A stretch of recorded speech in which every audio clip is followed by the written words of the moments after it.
Hello, everyone. Welcome to this week's Blonde Intelligence with me, Miss Roni, where I always seek to give you exquisite cranial repertoire. We have two very special guests today. We have co-authors, the Crowders. They have a new book out, and they're here to discuss it with us. Say hello to everyone. Hey, Hello. hello everyone. How are you doing? I'm We're doing. doing well. It's good to be here. Thank you for having us. Thank you, Roni, for having us. I'm going to start out with letting each one of you tell us a little bit about yourself. Okay, well, my name is Luce and Neida, and I am originally from Puerto Rico by way of Boston, Massachusetts, and California, now residing in Arkansas. And writing has always been a thing for me, not so much an escape, or like to take me into another world, but to document things that have happened in my life, kind of like journaling, but more with a little bit of whimsy, a little bit more of kind of like hopefulness, for what would be. There was a time when I was journaling and it seemed like I was journaling just the horrible things that were happening in my life. So I said, I'm going to stop that and I'm just going to concentrate on the positive and just see things in a plain view, an objective way. And that's what brought me, that along with my travels, that brought me here to Arkansas. Okay. So where are some of the places that you have been besides Puerto Rico, Boston, and Arkansas? Well, I've been to Atlanta, Georgia. I've been, we went on a trip there, me and my sisters, when we were younger. We've done a lot of the West Coast. We've been to most of California, which covers part of it. San Francisco, the greater northern Central Valley, we've traveled there. And in Massachusetts, we've done Boston, New York, New Jersey, just kind of run-of-the-mill stuff. Hey, I'm Marshall Crowder by way of Georgia. Now I'm residing in Arkansas. I've been here twice. I came here in 2012. I had to go back for some issues with family issues, and now I'm back again. My job brought me back. Okay. Right now, it was kind of like therapeutic for me. So. Okay. So I know that y'all co-wrote this book together. Have y'all done any projects separate? I know you said you've done more like journaling, but have you published and released? I have, I've not done writing as far as a book, but me and my sisters were in a group back like in the early 90s, and we wrote most of the music for our book. So we are published through ASCAP as writers. Okay. I haven't wrote a book, but I've owned several companies, from a pet company, a t-shirt company, a restaurant, a club, a restaurant actually here in Arkansas. More entrepreneurship. This is the first book venture that I went into. Okay, since this is y'all first actual project together, what made y'all want to do a book? Of all the ventures that y'all could do, why a book? Good, that was a good question. We thought about that question. I'm gonna let her tell you about this question. Well, when we first met, we knew that there was obviously a physical attraction, but we're older now, we're not young. So we knew that in order for us to have a lasting relationship, well, we're not in our 20s. And so we knew that we had to do something that would last a little longer. Sometimes people say, oh, let's make a baby. Well, for us, our book is our baby because we were able to express to each other and think of things from the past and, relive certain moments in our life that really brought us to the point that we are. And these are things that we're sharing. He says it's therapeutic because a lot of things that were uncovered in his childhood came through while writing a book. And I was a witness to that. And a lot of times it's like a new birth, a new beginning. And when you say that something is your baby, it's not like, oh, I hold it near and dear, but because you've nurtured it and you brought it to the point that it is now. And deciding to write a book was kind of like easy for us. You want to add anything? No, like I said, we I got the best starting. Yeah, she kind of like summed it up, but we needed something, more than just, our love and everything to carry us on through our relationship. So I I've had businesses before. I said, you know what? she's the person that, I'm creative, she's creative. So I said, let's try to write a book together. So that's what we ventured in that, starting this first project and this first book. So y'all started this book, and how did it go? Was it like, hey, I got a good idea about this story. What you think about this? Yeah, we can do this and put this in here and this. So how did y'all come about even working together to do this book and coming up with what the storyline was going to be? Well, initially, the way that it happened was because we met through an online dating app. So, when you're looking through the dating app, you're like, oh my God, isn't it funny how people from so many different diverse backgrounds get together like on this dating app? So when we met on the app, it's like we weren't on it like for months. That, I had been on dating apps before, and that's not what I like to do. I like to see if the picture is nice, see if they can speak well, see if they have teeth. Yeah, and meet up immediately, like within a week. We need to meet up because I don't want to waste time on the computer. So when we met each other, we were talking about the places that we've been, and it seemed like I had went, to places like right after him. Like when me and my sisters went to Georgia, we just missed him. But, based on the stories that he was telling, he would say, oh yeah, I was in Atlanta. I'm like, oh my God, I was in Atlanta at that same time. We just missed each other. So we started, thinking about scenarios like that. And then one day I got my ancestry done. And I said, oh my gosh, look where I'm from. I'm from Cameroon. And he said, what? I might be from Cameroon too. And then he said, what if we're related? So we explored that and turned it into a whole story in the book, but we're not related. So I have a question, since you used the ancestry thing, and this is just something that's off the kind of off subject, but do you ever wonder what happens to your DNA after you send it? I've wondered, but because a lot of people were saying, oh, they might use it for such and such, or you might be, put into this thing. But to me, if they want to use it for something that I'm not aware of, they're welcome to it. I don't know.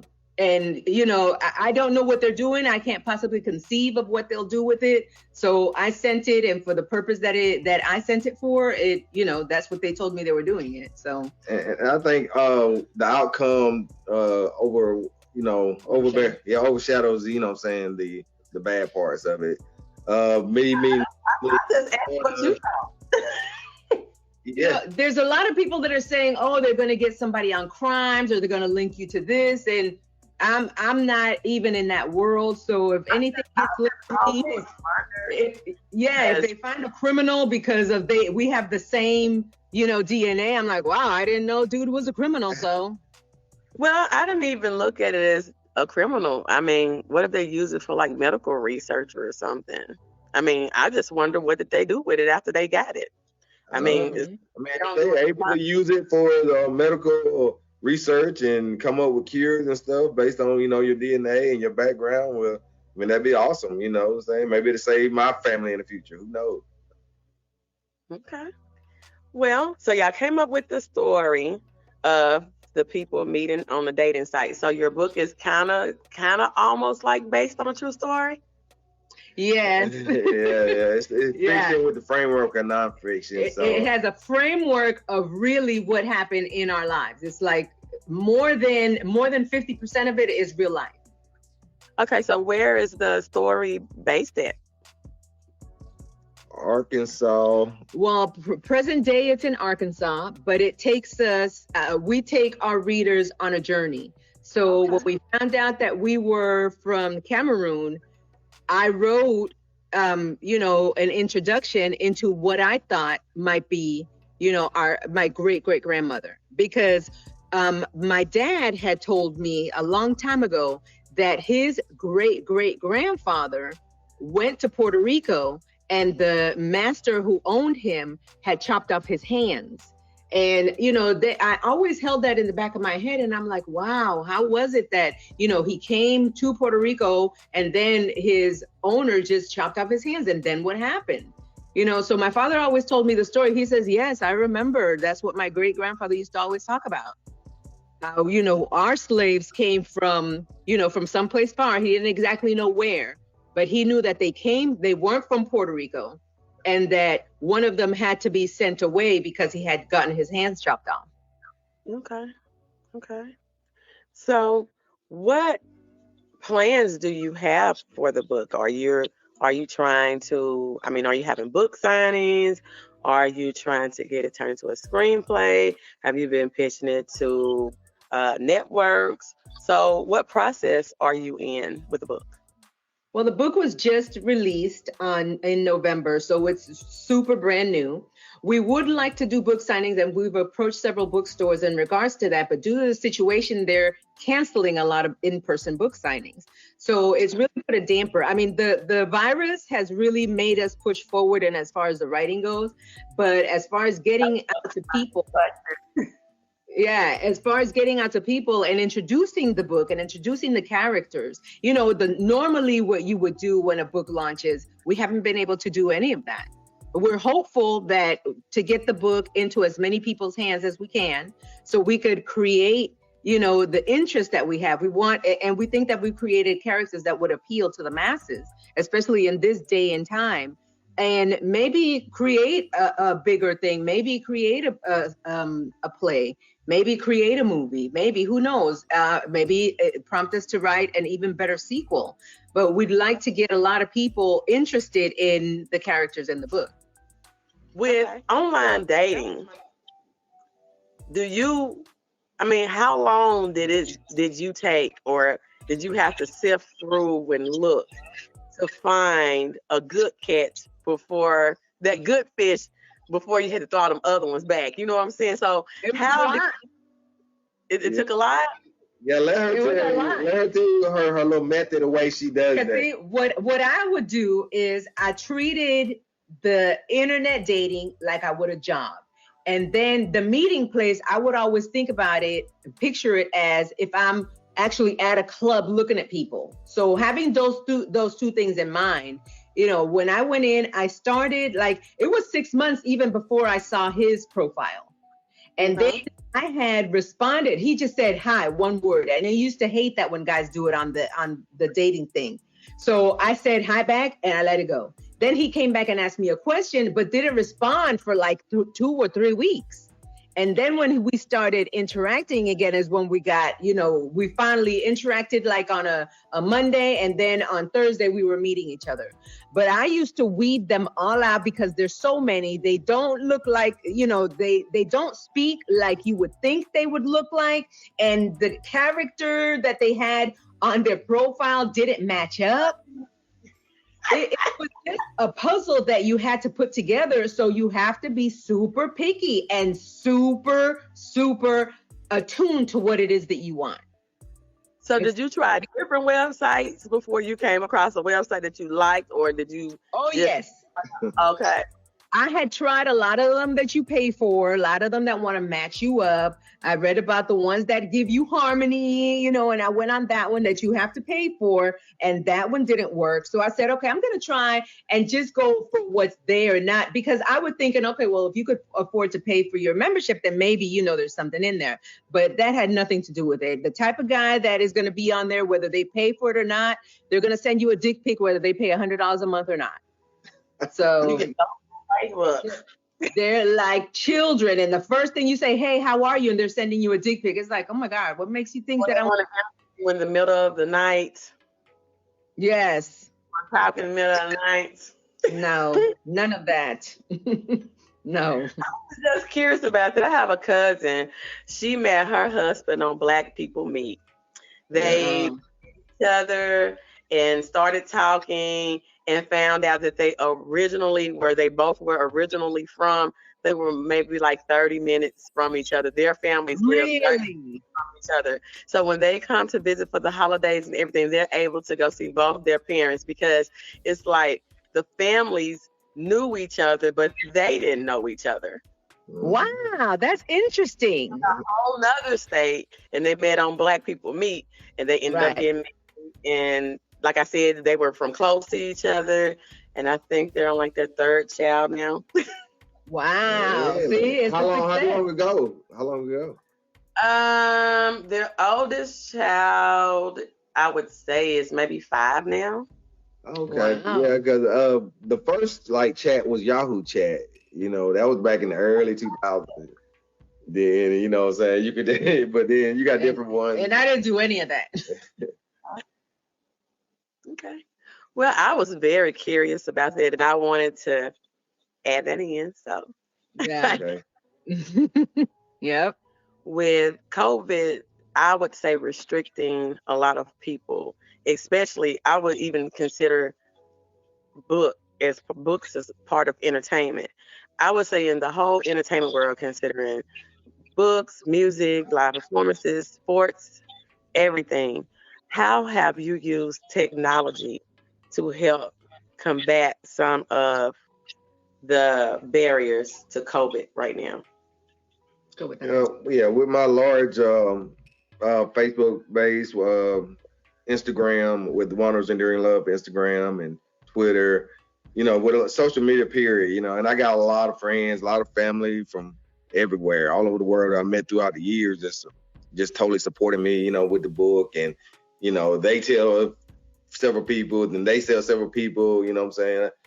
It's just been my personality all my life, you know what I'm saying? I acquired a lot of friendships along the way that people support me, but with the social media, be able to put it out there and everything. Of course, with this interview, you know what I'm saying, hopefully it'll be able to get out there even more, you know.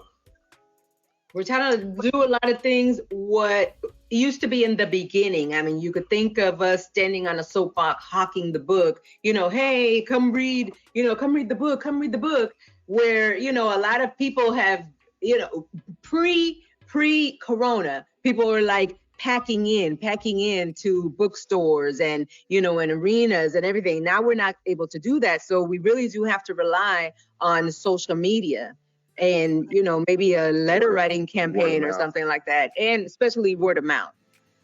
Okay. So what is the name of the book? It's The Wanderer's Enduring Love. Show it to us. There it is.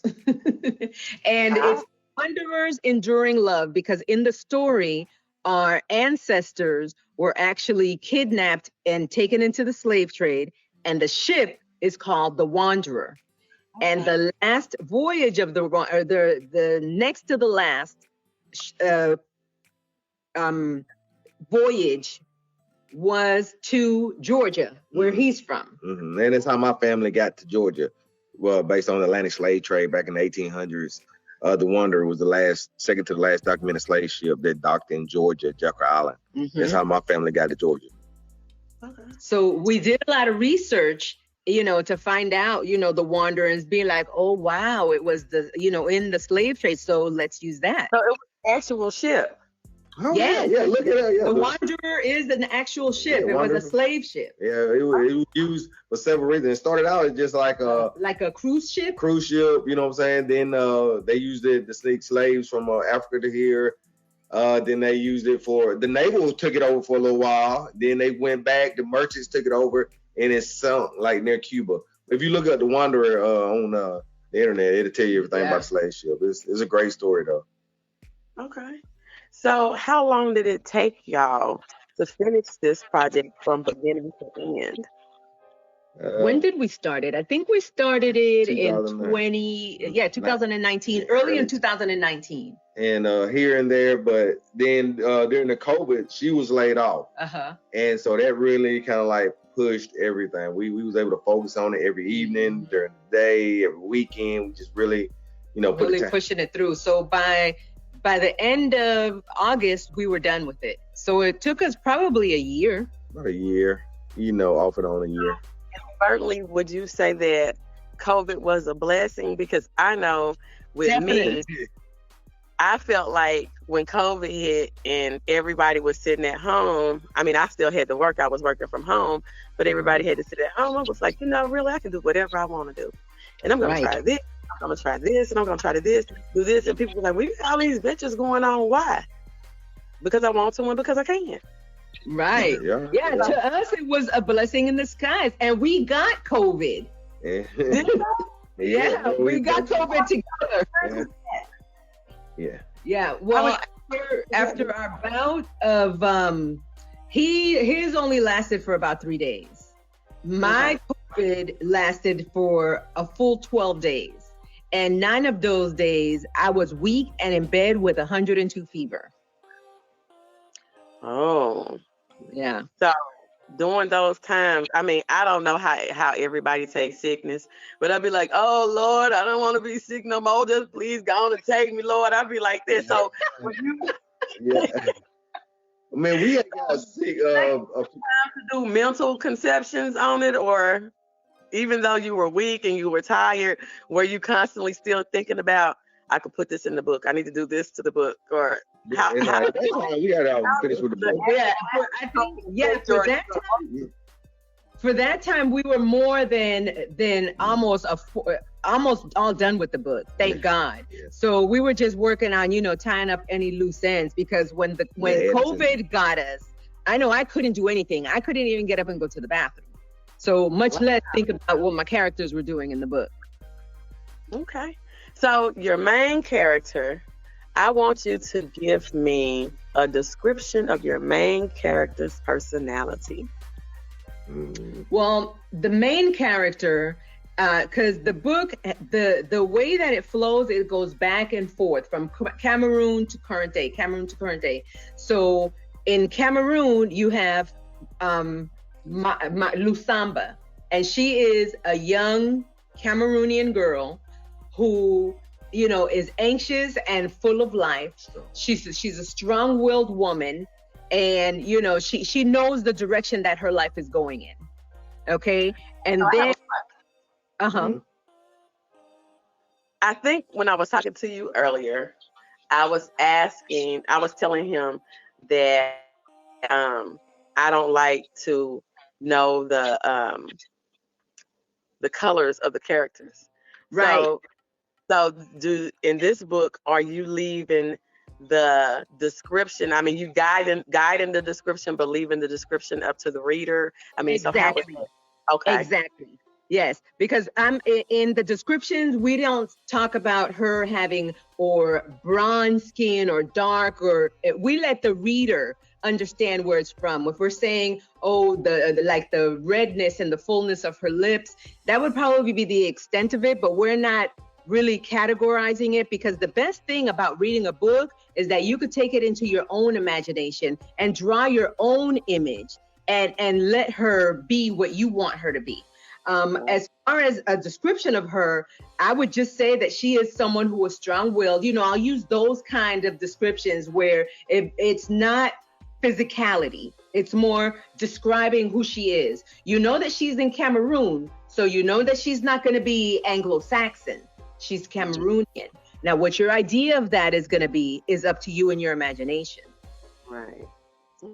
But she's this strong person who finds herself in an inner struggle because the love of her life has been taken away brutally. At first, she doesn't know what's happened, but when she realized what's going on, she mourns for a while and then decides to live her life. This is what he would have wanted. And just as she's beginning to live her life again, she's found another man in her life. His name is Elias, who's come into her life and really nurtured her, really understands and has let her grieve, and they formed a bond, they form a family. But what happens, then the both of them are kidnapped again and taken into the slave trade. She manages to escape because he urges her, no, this cannot be a life for you, you go. So she escapes, and he's taken into the ship and sold as a slave in Puerto Rico. Okay. It sounds like a romance. It's a thriller. It's a lot of into one. Sound pretty good to me. Yeah. The modern day portion of it. I'm passionate about it.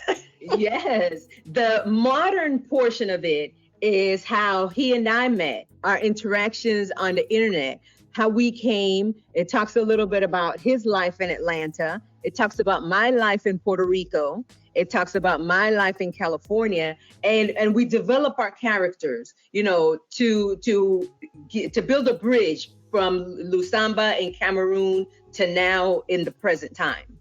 So he drew a little bit on his childhood. You know, he likes to make himself engaging. So in the book, you'll see him develop a little from a young boy into the mature person he is, and what made him, you know, go into that computer and, you know, swipe on me.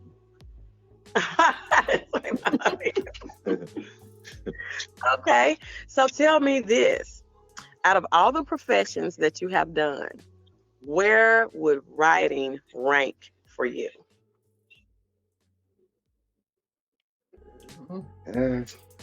I mean, yeah, we discussed this the other day.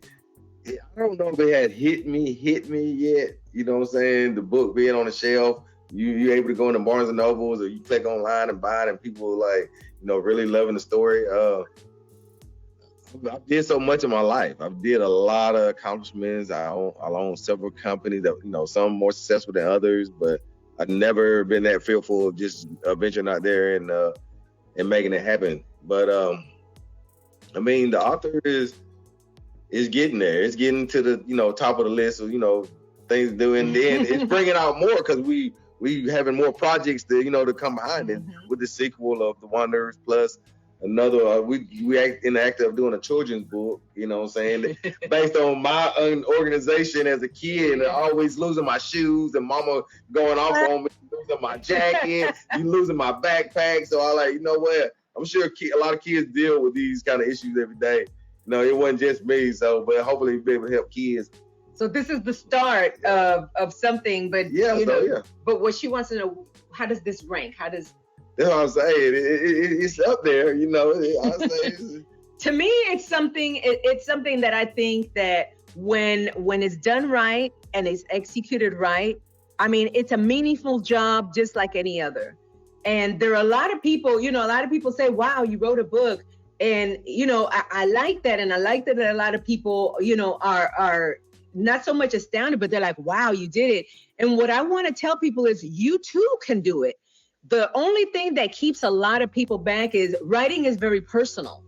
And to put yourself out there, a lot of people don't want to have people examine them and get a window into who they really are. Be that good or be it bad. But, you know, a lot of us don't want to go that deep. To me, you know, I am who I am. So, you know, if that comes off as a good person or if it comes off of a bad person, it's still a character, you know, and it's something that I think is engaging and someone might be drawn to it for whatever reason. But I like to think that I'm a good person bringing it out. Okay. So which direction do y'all think that y'all would be going more towards? Would it be more towards writing, I would say thrillers, or the children's books? I think it's going to be a combination of a little bit of everything. Whatever pops in our head, we're not going to probably categorize us into just one category. Because I don't think that'll be too much of a thriller, but kind of like more modern day. Because thriller would be, you know, I don't like to be scared at all. You know, he can sit down and watch the ID channel all day. Not horror. Oh, well, thriller, you know, that if it's something like I'll watch movies that are thrillers and I'm like, oh my God, what's going to happen next? And what happens? And I'm the type of person that I'm always thinking of the next step of what's going to happen. It's like she got kidnapped. Oh my God, what's going to happen? What are the people thinking? You know, what is her mom going to say? Who's going to find her? You know, and to me, that's very stressful. So I want a book where you could read and not be stressed out. I know I'd be stressed out every moment. So I have to write something that's a little bit more relaxing. I stay up all night long to read a book. I start reading a book and I'm like, oh my God. And I just keep reading. And it's like, when I was younger, I used to like read like a lot of romance, Harlequin romance. And I was like, why are you all night long reading this book when you know he gonna marry her? Right. Yeah. I wouldn't be satisfied until I read the last page. To liking books where I couldn't figure out the ending. That is what I like, those cliffhangers. I can't figure out the ending. I have to read until the last page so I can know what's going to happen, because I have read books and get right down to the last chapter and it ends totally different than what I think. And I'm like, what in the world? Yeah. One of the authors that really does that I like to read is Mary B. Morrison. I never figure out her books. Actually, I had a situation like that yesterday. One of the guys from my corporate came down to do some more business with us, and I told him a book. He actually didn't know I wrote a book, so he opened it up at the last minute on the way out, reading it. He said, "Man, let me tell you about this part." So he talked to the other guy reading the part. He said, "Hey, you want to hear this other part?" And he kept on reading it because it was about me, and he knew about me because we worked in Atlanta together. And he couldn't put it in. He said, "Man, I can't wait to get home." He had to travel back to Tulsa, Oklahoma to go back home, but he you don't have to start writing under an alias name if you're going to be writing about yourself. I did kind of somewhere. I mean, yeah. Yeah, once I do my biography, it's gonna be alias for real. Well, I appreciate y'all for coming. I want you to tell everybody the name of the book again, when it came out, where they can get it at, your next projects, and how to find you on social media. All right, so it's actually The Wanderer's Enduring Love, and you can find it at Amazon.com, ebook. You can find it in Barnes & Nobles, online, or in the stores now. The Wanderers Enduring Love at Instagram, is it? Yeah, Instagram. And then Twitter, Wanderers Enduring Love, Twitter, and then The Wanderers Enduring Love. And, The Wanderers Enduring Love. Yes. And Facebook, The Wanderers Enduring Love. All right. Is there anything else that you would want to add? We fell in love with the characters, of course, and we're sure that someone is going to find them relatable in some way, whether it's someone that's looking for love in the internet or finding out who they are through ancestry, where there's something in there that's going to pique their interest. Okay. And if there are any opportunities out there for someone who want to write a screenplay about the book, reach out to us through Facebook or Instagram or Twitter, any of the platforms, and we'll definitely be glad to work with you and put this out here on the plane. Okay, well, I appreciate y'all for coming. Thank you for having us. Thank you. And don't forget to subscribe to the podcast and the video channel, and we will see you next time. Bye. Bye-bye. Bye.